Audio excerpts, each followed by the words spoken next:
साथियों अस्सलाम वालेकुम। आहियां हुसैन अब्बास।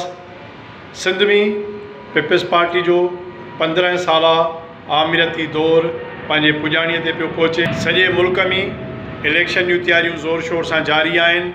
सिंध में भी जोड़ तोड़ जारी है।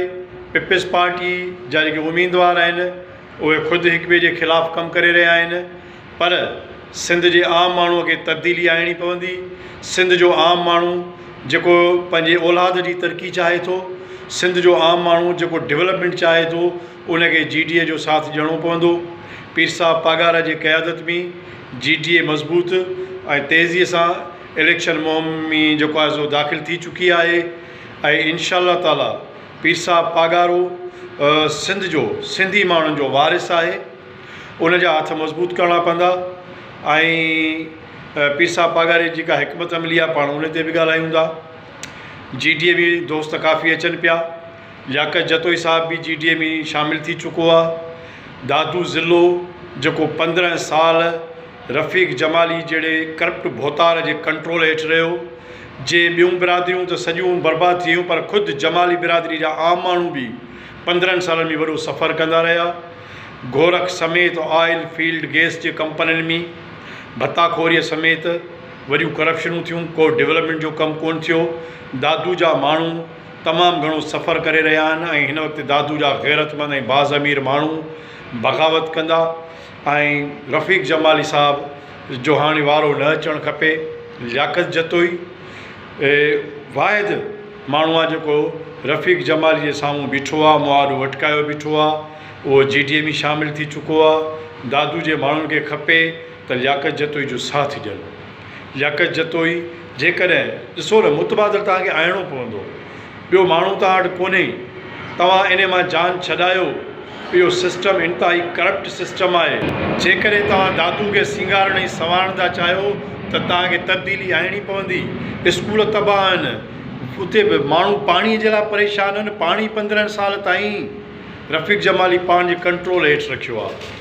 ज़रूरी आहे त इहा तब्दीली आणणु खपे। पंजाब में ईंदी आहे तब्दीली। भाई तव्हां तब्दीली आणींदो त पोइ कॉम्पिटिशन थींदी, माण्हुनि जा कम थींदा। लियाकत जतोई जेको आहे सो पीर साहब पागारे जी क़यादत ते उन मुकमल एतमाद कयो आहे। पीर साहब पागारो उनखे मौक़ो मिलणु खपे। जेकॾहिं इलेक्शन में का धांधली थी थिए या पीर साहब पागारे सां जेको आहे सो धांधली में धोखो थो थिए त पोइ दमादम मस्तु कलंदर थींदो।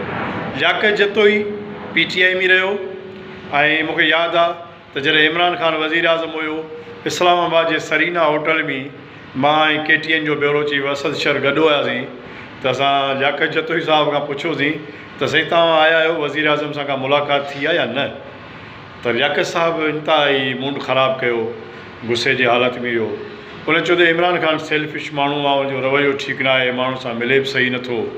असीं सिंध में पीपल्स पार्टी जा अपोज़िट आहियूं, पर हिते बि उहा जेको आहे सो इमरान ख़ान जो रवैयो सिंध ॾांहुं बि एॾो को सुठो कोन्हे को। ऐं हू चाहे थो त भली सिंध पीपल्स पार्टी जे हथनि में हुजे, जेका ॻाल्हि असांखे नथी वणे। असीं पीपल्स पार्टी जा मुखालिफ़ आहियूं।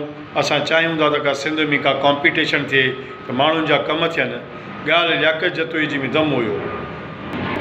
मूं चयो साईं पोइ तव्हां PTI खे कंटिन्यू कंदो, छा कंदो?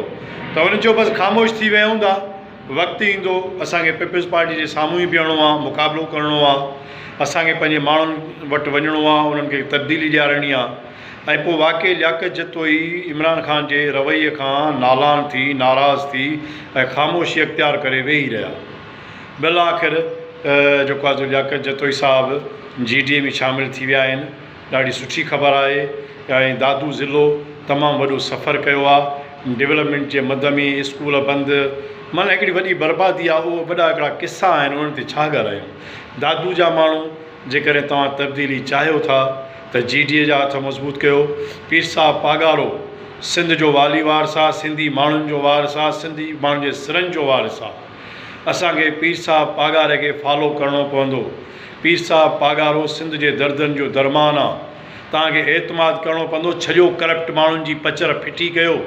पीर साहब पागारे सिंध ते का सौदेबाज़ी न कई आहे। पीर साहब खे तव्हां मौक़ो ॾींदो त इंशाअल्लाह बहितर थींदो। मुंहिंजे इन प्रोग्राम जेकॾहिं तव्हांखे पसंदि आयो हुजे त हिनखे शेयर कयो, मुंहिंजे यूट्यूब खे सब्सक्राइब कयो, हौसला अफ़ज़ाई कयो। महिरबानी।